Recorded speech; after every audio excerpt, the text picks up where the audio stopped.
Hello guys, আবারও একটা mini ব্লগে তোমাদের সবাইকে ওয়েলকাম। তো ঘুম থেকে উঠে নিয়ে হাতে ব্রাশ নিয়ে আমি দোকানে চলে গিয়েছিলাম কিছু নেওয়ার জন্যে।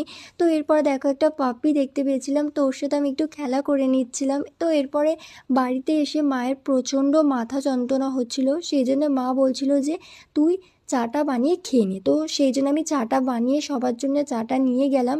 তো এরপর হয়ে গিয়েছিল দুপুরবেলা। তো ঝমঝম করে বৃষ্টি পড়ছিল আর মা এদিকে রান্না করেছিল পমফ্রেট মাছ। তো বৃষ্টির দিনে এরকম খাবার হলে কার না ভালো লাগে। তো সাথে ছিল আবার লেবু, তো একদম দুপুরটা জমে গিয়েছিল।